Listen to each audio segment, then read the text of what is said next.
Lorsque l'on parle de requins, pour la plupart d'entre vous, cela évoque de la peur. Pourtant, ces animaux en haut de la chaîne alimentaire sont utiles à la biodiversité. Malheureusement, aujourd'hui, ils sont en voie de disparition et le principal coupable, vous le connaissez, c'est l'homme.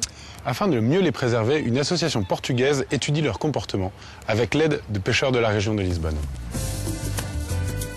Le port de Sesimbra, au sud de Lisbonne, au bord de l'Atlantique, est spécialisé dans la pêche au sabre noir.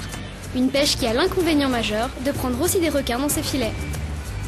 Parfois, ils attrapent un petit peu de requins de profond. Vous savez qu'il y a 13-14 bateaux à pêcher le sabre noir.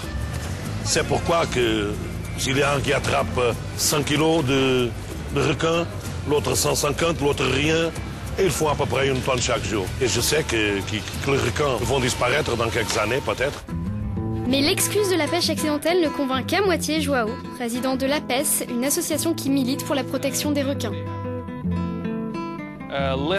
Il y a de moins en moins de ces poissons qu'on appelle sabres noirs.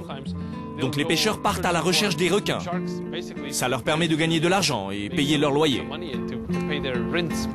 Joao travaille aujourd'hui auprès des instances européennes pour réguler la pêche industrielle aux effets dévastateurs sur l'écosystème. Nous essayons de faire changer la législation pour qu'il y ait moins de bateaux de pêche en mer. Nous donnons de l'argent en compensation à quelques pêcheurs pour qu'ils changent d'activité. Parce qu'il y a vraiment trop de bateaux en Europe aujourd'hui. Afin de mieux comprendre le travail de l'APES, nous partons en mer avec le club de pêche sportive local qui s'est engagé depuis 8 ans dans une activité peu commune dans la région. Grâce à leur prise, ils renseignent l'APES sur l'état de santé et le stock des requins blancs. Après avoir marqué le requin, nous notons sur une fiche son espèce, le lieu où il a été pêché, sa taille, si c'est un mâle ou une femelle. Nous mettons cette bague sur le requin, puis nous le relâchons.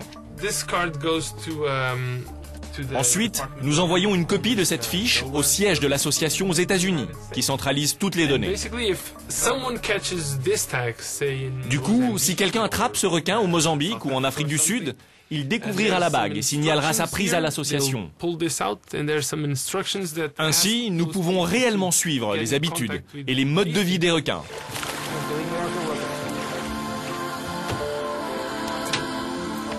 Une fois le requin capturé, la bague étanche avec sa fiche de renseignement est posée sur son dos. C'est cette bague qui permettra aux pêcheurs éventuels de renseigner l'association sur la migration des requins.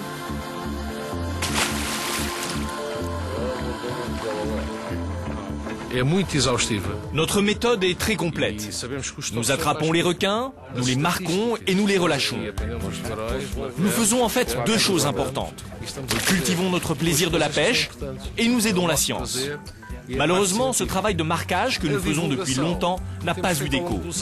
Les gens s'en fichent, ne s'y intéressent pas. Personne ne donne de l'importance à ce travail. Mais nous allons résister, nous allons continuer.